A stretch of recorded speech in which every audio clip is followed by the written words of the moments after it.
Okay, all of you, good morning. Angangsa,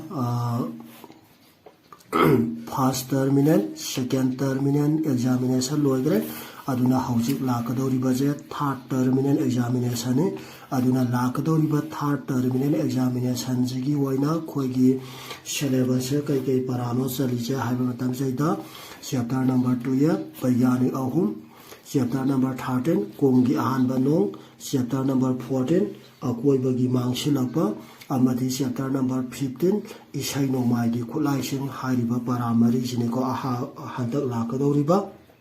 third terminal examination jigi syllabus hoina adubu masidai staida khoigi tara taru suba para amadi tara tre suba para hadana para ani yauri tara ga taru suba para dana saising lere aduga tara tare suba para dana angka gi khudam lere adugo hariba saising natra saising hariba khoigi ama ani hargadi angka gi khudam ti dum hana noigi lower class ta hana loina na bak tamgre khangre ko aduna hauji paraje matam khara khoigi second terminal examination tawringai gi manu ta matam khara khoigi youtube ki channel da video tha baje matam khara lepore matam khara lepura ba matung stai da ngasi ahan ba waina amuk tawgadori bajina tarani thoisuba para bagyani ahum aduna hauji para makha satharaji tarani thoisuba para bagyani ahum page number 82 da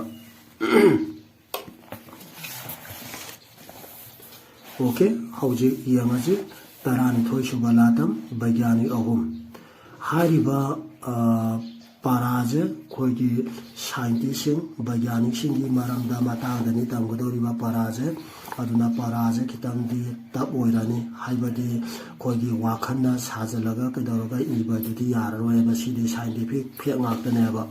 scientific phek ngaktani duna ta inge matam saida munna taji khangdaba yauraga ju yumda phajana practice tawro honaro aduga yumda pabada ju mu khangdaba bapta daba gyanta daba yauraga de hayang khoigi google meet ke class to madutaida dum noina hanuba question ga dum noina ba erai sorok pa yagani okay hauji hauraji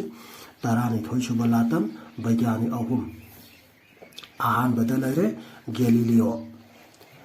aduna hauji galileo gi punsi gi maramdani haibadi ko Galileo gi punsi warini hauji tamakadori baje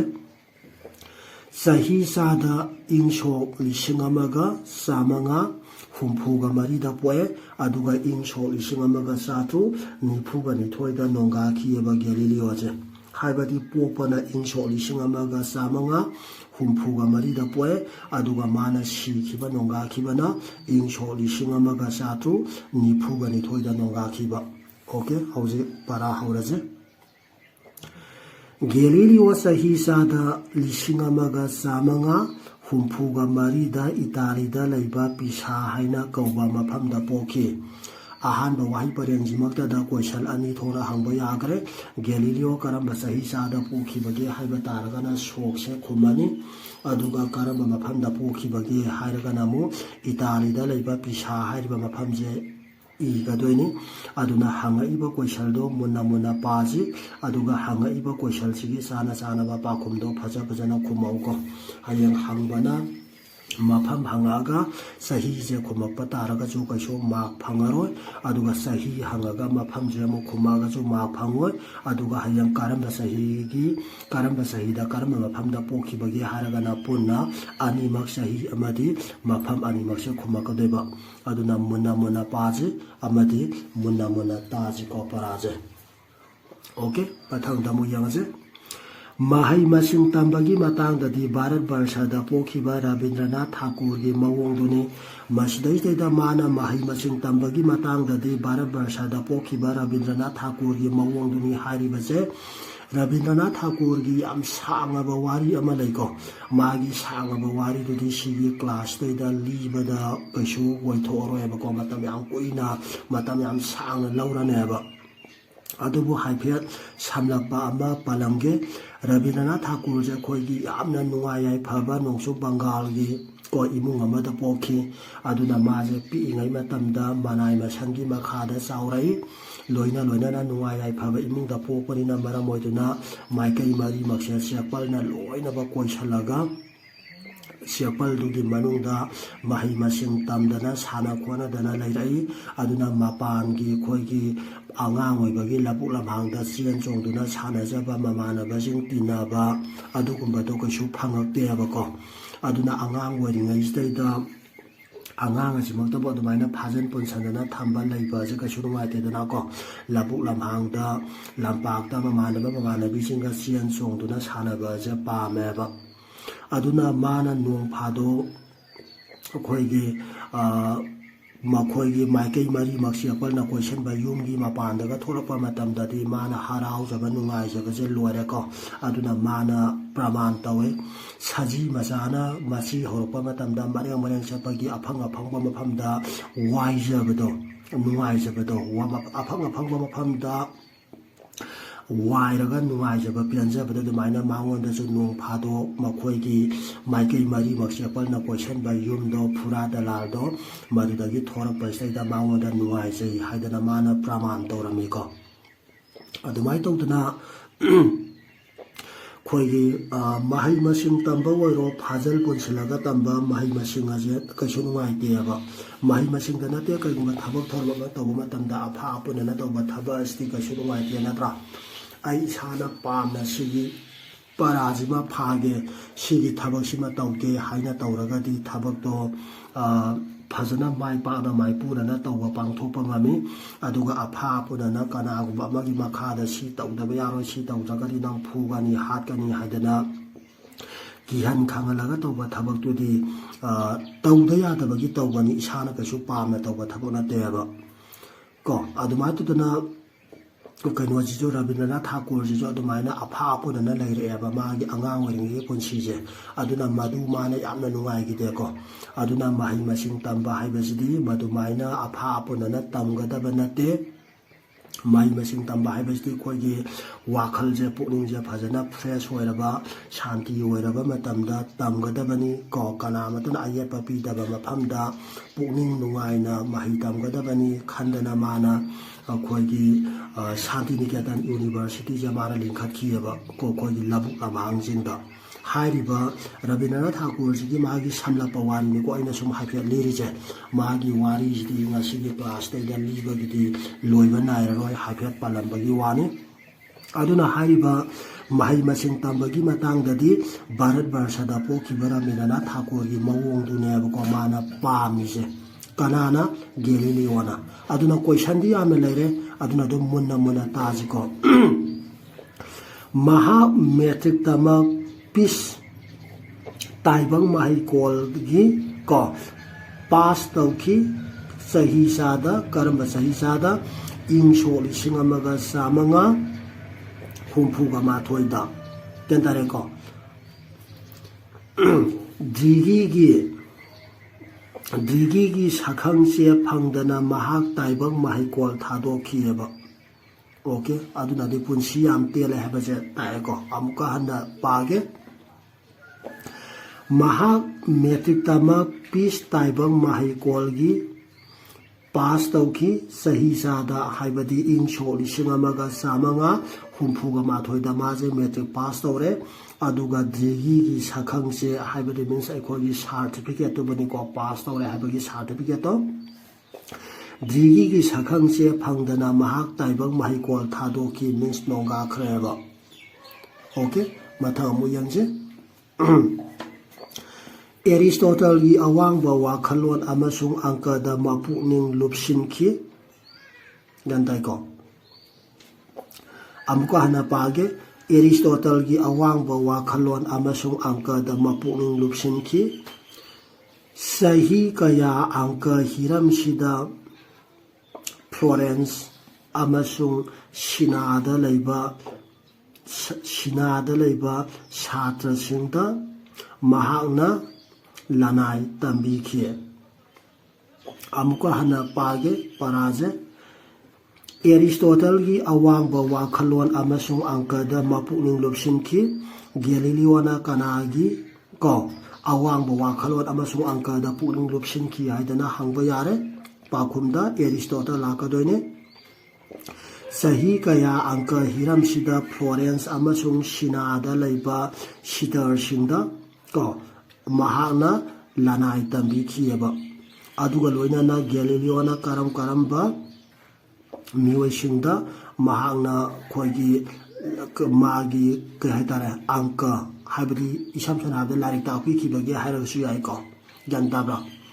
matam sidagi hauki mahakna karigumba puat amana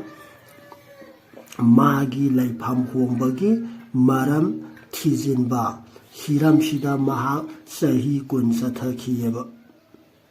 jantare ko singsinba saktigi mayual singi maramda magi phajaba wakhalon tabada angka haibasina mahapu masak khangki wahai pareng khudingi question laire aduna parasing je khara muna taji ko ngangja mahakna uthi arumba posing awang badagi thadabada potki ayangba khonjialga potki arum ayanga mapasana deba gadai ko awang mafam madagi pot ama thadarapa matamda gadai ko awang mafam dagi arumba pot ama thadarapa matamda potki ayangba khonjialga potki arum ayanga mapasana de haibase mana uthi ko mahaki wakal Aristotle thadokuna Archimedes somda onsilake ko ahanbadadi maje Archimedes sidaida gandai ko ahanbadadi maje Aristotle sidaida pukning lupamini ko Aristotle sidaida pukning lupambadagi Aristotle je thadoga mo Archimedes somda mo maje onsilake ko matamki awon ba uhung badubuni ko natra noijunga si khaliba wakal je matam kharagi matungina mo awon ba uhung banai rakadoni samanai ko sidum aina si khaliba wakal je adum sidi phawba hayang saura phawba adum khangani haiba leite wakal sidi matamgi matungina awon ba uhung banai rai ko aduna ni ko mana Aristotle gi awang ba wakal wanda mana luptana leirambado hauchi amu Archimedes somda mo wansin ba hawle aba karigumba pot amana awang badagi tarakpada potlum mafam hongbagi potna satpagi wafamda puthokpa mahaki kanglone sahi sada haibadi karamba sahi sano haibado yangaje sahi sada haibadi ing sol singamaga satu tariata mahakna lepki pot ama awang badagi tarakpada tarak phamdugi arapadagi tarakpada sangliba matamgi square oigani amuktanga hana page underline tawsaluko sahi sada haibadi ing so lisingamaga satuk tariata mahana lepki pot ama awang badagi tarakpada tarak phamdugi arapadagi tarakpada sangliba matamgi square oigani aba square di khamya ko mesta ko 2 square hairaga di 4 ni dana ko habadi magi double times hoy badu bune ko next time yang ase masa makna saba telescope ki matiangna sahi sada habadi ing so lisingamaga satruk tariata mahakna laitiam manadaba thagi laimagi masakta khi tha marina Jupiter da koina satuna lai haina su puthoke amuka hana page masamakna saba telescope ki matiangna sahi sada haibati ing so lisingamaga satru mapalda isima satru mapalda mahakna laitia manadaba thagi laimagi masakta khi karamba sahida Galileo na khoigi thagi laimagi ko haibadi thagi laimaije manade haibaje masakta khige haiba taragadi ing so lisingamaga satru mapalana haigadoni ko loina na ing so lisingamaga satru ka mapalda khoigi thagi laimagi laitia manadaba masakta khibaje kanana no haiba taragadi mo Galileo na haigadoni ꯒꯟꯗꯥꯏꯀꯣ ꯑꯗꯒꯤ ꯑꯃꯨꯛ ꯒꯦꯂꯤꯂꯤꯌꯣꯅ ꯑꯩꯈꯣꯏꯒꯤ ꯏꯪ ꯁꯣꯛ 1904ꯗ ꯊꯥꯒꯤ ꯂꯩꯃꯥꯏꯒꯤ ꯂꯩꯇꯦ ꯃꯥꯟꯅꯗꯕ ꯃꯁꯛ ꯇꯥꯛꯈꯤꯕꯁꯦ ꯀꯔꯤꯒꯤ ꯃꯇꯦꯡꯅꯅꯣ ꯍꯥꯏꯕ ꯇꯥꯔꯒꯗꯤ ꯃꯁꯥꯃꯛꯅ ꯁꯥꯕ ꯇꯦꯂꯦꯁꯀꯣꯞꯀꯤ ꯃꯇꯦꯡꯅꯅꯦꯅ ꯑꯃꯨꯛ ꯈꯨꯝꯒꯗꯣꯏꯅꯤꯀꯣ ꯁꯤꯁꯨ ꯀꯣꯏꯁꯟꯒꯤꯗꯤ ꯀꯣꯏꯁꯟ ꯉꯥꯛꯇꯅꯤ ꯑꯗꯨꯅ ꯃꯨꯟꯅ ꯇꯥꯁꯤꯀꯣ ꯊꯥ ꯃꯔꯤꯅ ꯖꯨꯄꯤꯇꯔꯗ ꯀꯣꯏꯅ ꯆꯠꯇꯨꯅ ꯂꯩ ꯍꯥꯏꯅꯁꯨ ꯄꯨꯊꯣꯛꯈꯤꯑꯕꯀꯣ ꯃꯊꯪ ꯃꯍꯥꯛꯅ ꯄꯨꯊꯣꯛꯈꯤ ꯆꯒꯣ ꯃꯤꯟꯁ ꯔꯤꯡꯗꯨꯕꯨꯅꯤꯀꯣ ꯔꯤꯡ ꯃꯤꯟꯁ ꯑꯩꯈꯣꯏꯒꯤ ꯔꯥꯎꯟꯗꯣ ꯑꯃꯅ ꯀꯣꯏꯁꯤꯟꯕꯗꯒꯤ ꯁꯦꯇꯔꯟꯒꯤ ꯃꯁꯛ ꯆꯉꯛꯅꯍꯟꯕꯅꯤ ꯊꯥꯅ ꯇꯧꯕꯒꯨꯝ ꯚꯦꯅꯁꯁꯨ ꯁꯛꯐꯝ ꯍꯣꯡꯅ ꯆꯠꯂꯤ ꯑꯃꯨꯛꯇꯪꯒ ꯄꯥꯒꯦꯀꯣ ꯃꯊꯪ ꯃꯍꯥꯛꯅ ꯄꯨꯊꯣꯛꯈꯤ ꯀꯔꯤ ꯄꯨꯊꯣꯛꯈꯤ ꯆꯒꯣ ꯔꯤꯡ ꯑꯃꯅ ꯀꯣꯏꯁꯤꯟꯕꯗꯒꯤ ꯁꯦꯇꯔꯟꯒꯤ ꯃꯁꯛ ꯆꯉꯛꯅꯍꯟꯕꯅꯤ ꯍꯥꯏꯕꯁꯤꯃꯁꯨ ꯄꯨꯊꯣꯛꯑꯦꯀꯣ ꯑꯗꯒꯤ ꯑꯃꯨꯛꯁꯨ ꯊꯥꯅ ꯇꯧꯕꯒꯨꯝ ꯚꯦꯅꯁꯁꯨ ꯁꯛꯐꯝ ꯍꯣꯡꯅ ꯆꯠꯂꯤ ꯍꯥꯏꯔꯤꯕꯁꯤꯡꯁꯦ ꯃꯥꯅ ꯂꯣꯏꯅꯅꯕ ꯊꯤꯖꯤꯜ ꯍꯨꯝꯖꯤꯟꯕꯗꯒꯤ ꯄꯨꯊꯣꯛꯏꯅꯤꯀꯣ ꯃꯍꯥꯛꯅ ꯆꯦꯠꯅ ꯊꯥꯖꯈꯤ ꯅꯨꯃꯤꯠꯅ ꯇꯥꯏꯕꯪꯄꯥꯟꯒꯤ ꯃꯌꯥꯏꯗ ꯂꯩ ꯑꯗꯨꯒ ꯃꯥꯂꯦꯝꯗꯤ ꯅꯨꯃꯤꯠꯀꯤ ꯑꯀꯣꯏꯕꯗ ꯆꯠꯄ ꯒ꯭ꯔꯍ ꯑꯃꯅꯦꯅ ꯍꯥꯏꯔꯦꯀꯣ ꯒ꯭ꯌꯥꯟ ꯇꯥꯕ꯭ꯔꯥ ꯒꯦꯂꯤꯂꯤꯌꯣꯅ ꯆꯦꯠꯅ ꯊꯥꯖꯈꯤꯕ ꯋꯥꯐꯝꯗꯣ ꯀꯔꯤꯅꯣꯅ ꯑꯃꯨꯛ ꯍꯪꯉꯒꯅ ꯁꯤ ꯈꯨꯝꯒꯗꯣꯏꯅꯤꯀꯣ ꯅꯨꯃꯤꯠꯅ ꯇꯥꯏꯕꯪꯄꯥꯟꯒꯤ ꯃꯌꯥꯏꯗ ꯂꯩ ꯑꯗꯨꯒ ꯃꯥꯂꯦꯝꯗꯤ ꯅꯨꯃꯤꯠꯀꯤ ꯑꯀꯣꯏꯕꯗ ꯆꯠꯄ ꯒ꯭ꯔꯍ ꯑꯃꯅꯤ ꯍꯥꯏꯕꯁꯦ ꯈꯨꯝꯒꯗꯣꯏꯅꯤꯀꯣ ꯑꯣꯀꯦ ꯃꯊꯪꯗ ꯑꯃꯨꯛ ꯌꯦꯡꯁꯤ ꯁꯥꯔ ꯑꯥꯏꯖꯥꯛ ꯅ꯭ꯌꯨꯇꯟꯁꯤꯅ ꯑꯩꯈꯣꯏꯒꯤ ꯀꯔꯝꯕ ꯆꯍꯤ ꯆꯥꯗ ꯏꯪ ꯁꯣꯛ 1492ꯗ ꯄꯣꯛꯑꯦ ꯑꯗꯨꯒ ꯏꯪ ꯁꯣꯛ 1818ꯗ ꯅꯣꯡꯒꯥꯈꯤꯕ ꯌꯦꯡꯉꯁꯤꯀꯣ ꯑꯥꯏꯖꯥꯛ ꯅ꯭ꯌꯨꯇꯟ ꯈ꯭ꯔꯤꯁꯇꯥꯞꯇ 1492ꯗ ꯍꯜꯁꯊꯣꯞ ꯏꯪꯂꯟꯗ ꯄꯣꯛꯈꯤ ꯆꯞ ꯃꯥꯟꯅꯩ ꯁꯤꯁꯨ ꯑꯥꯏꯖꯥꯛ ꯅ꯭ꯌꯨꯇꯟ ꯀꯔꯝꯕ ꯆꯍꯤꯗ ꯄꯣꯛꯈꯤꯕꯒꯦ ꯍꯥꯏꯕ ꯇꯥꯔꯒꯅ ꯁꯣꯛꯁꯦ ꯈꯨꯝꯃꯛꯀꯗꯣꯏꯕ ꯑꯗꯨꯒ ꯑꯥꯏꯖꯥꯛ ꯅ꯭ꯌꯨꯇꯟ ꯀꯔꯝꯕ ꯃꯐꯝꯗ ꯄꯣꯛꯈꯤ ꯍꯥꯏꯔꯒꯅ ꯃꯐꯝꯁꯦ ꯈꯨꯝꯃꯛꯀꯗꯣꯏꯅꯤ ꯑꯗꯨꯒ ꯑꯥꯏꯖꯥꯛ ꯅ꯭ꯌꯨꯇꯟ ꯀꯔꯝꯕ ꯆꯍꯤꯗ ꯀꯔꯝꯕ ꯃꯐꯝꯗ ꯄꯣꯛꯈꯤꯕꯒꯦ ꯍꯥꯏꯔꯒꯅ ꯑꯅꯤꯃꯛ ꯈꯨꯝꯃꯛꯀꯗꯣꯏꯅꯤꯀോ ꯑꯗꯨꯅ ꯃꯨꯟꯅ ꯇꯥꯁꯤꯀꯣ ꯍꯪꯉꯛꯏꯕ ꯀꯣꯏꯁꯟꯁꯦ ꯃꯄꯥ ꯁꯤꯈꯤꯕꯗꯒꯤ ꯑꯃꯁꯨꯡ ꯃꯃꯥꯅ ꯃꯌꯨꯝ ꯄꯥꯟꯈꯤꯕꯗꯒꯤ ꯃꯕꯦꯟꯕꯣꯛꯅ ꯌꯣꯛꯈꯤ ꯑꯣꯀꯦ ꯌꯥꯝꯅ ꯊꯃꯣꯏ ꯁꯣꯛꯅꯤꯡꯉꯥꯏ ꯑꯣꯏꯕ ꯊꯃꯣꯏ ꯀꯥꯏꯅꯤꯡꯉꯥꯏ ꯑꯣꯏꯕ ꯋꯥꯅꯤꯀꯣ ꯃꯥꯒꯤ ꯃꯄꯥꯁꯦ ꯃꯅꯨꯡ ꯃꯇꯝ ꯆꯥꯗꯅ ꯁꯤꯈ꯭ꯔꯦ ꯍꯥꯏꯕꯗꯤ ꯅꯣꯡꯒꯥꯈ꯭ꯔꯦ ꯃꯗꯨꯗꯒꯤ ꯃꯃꯥꯅ ꯑꯇꯣꯞꯄ ꯅꯨꯄꯥ ꯑꯃꯗ ꯑꯃꯨꯛ ꯃꯌꯨꯝ ꯄꯥꯟꯊꯣꯛꯈ꯭ꯔꯦꯕꯀꯣ ꯑꯗꯨꯅ ꯃꯔꯝ ꯑꯣꯏꯗꯨꯅ ꯃꯕꯦꯟꯕꯣꯛꯅ ꯃꯍꯥꯛꯄꯨ ꯌꯣꯛꯂꯛꯈꯤꯑꯕ ꯒ꯭ꯌꯥꯟ ꯇꯥꯔꯦꯀꯣ ꯆꯍꯤ 12ꯗ ꯒ꯭ꯔꯥꯝ ꯃꯍꯩꯁꯪ ꯊꯥꯗꯨꯅ ꯃꯍꯥꯛ ꯃꯇꯝꯗꯨꯒꯤ ꯆꯠꯅꯕ